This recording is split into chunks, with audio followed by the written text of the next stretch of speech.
Worse, the went through med school just to realize you couldn't stand the sight of blood of your job field.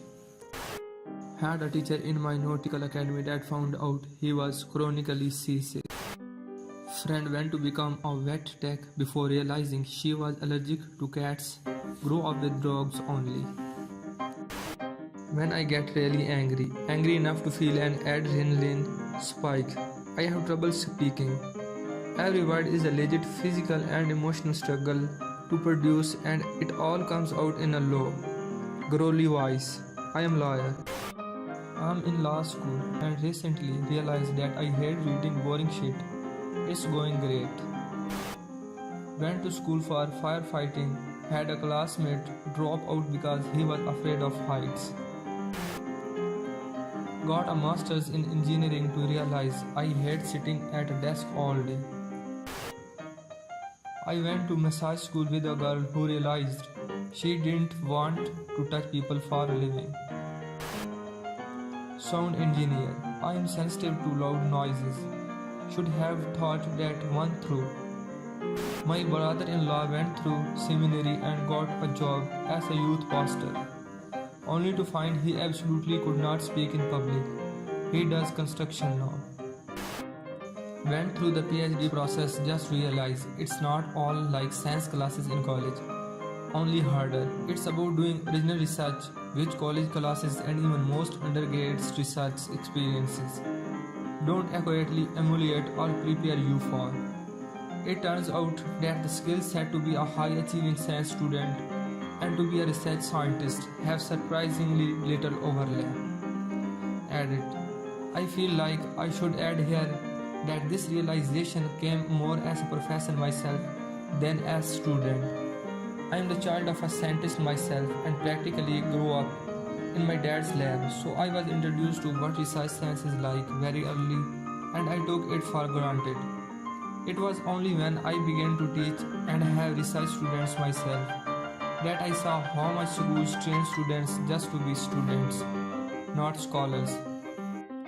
Another thing I have learned is that this movement I refer to above is not the time when one realizes a fatal flaw, but a decision point.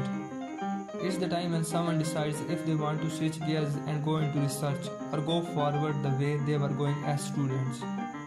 This is often a rough transition, but like many others, it's worth to push through and the result can be really wonderful. Added to, I am also getting a lot of responses from stressed out PhD students and I want to add more thing. Just for you all, the PhD process can be one huge mindfuck and you don't have realized it until you are on the other side. It has the power to make you feel like your value as a person is being evaluated. This is not true. You can leave tomorrow and still be valuable human, just as much. Alternately, you can love your work. It can bring meaning to your life, and you don't need to die a little bit when you get criticism of that work. Criticism is good. It is how you improve your work. But it is not you as person who is being critiqued. It's true that people will rarely go out of their way to make the criticism easier to take. This is part of the culture of academia, for better or worse. In the end, though, I think it's better to encourage an environment of open and honest discourse rather than focus too much on how doing as makes other people uncomfortable. Just remember this, everyone is going through the same thing. Everyone finds it hard. And anyone who does not say so is lying. This is why it's important not to become isolated. Keep in touch with other students, particularly senior ones. Don't rely on your advisor as your sole source or any other source in many cases of support.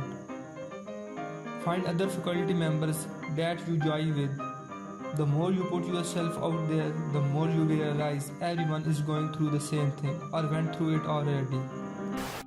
My friend applied to be in the RAF, failed the medical because he is colorblind. This was the first he knew about it. He was 21. Went through a rather longer apprenticeship learning how to cut meat just to figure out I couldn't stand the cold of the cutting room. toughed it out long enough to get promoted to manager, so I didn't have to be in it if I didn't want to be.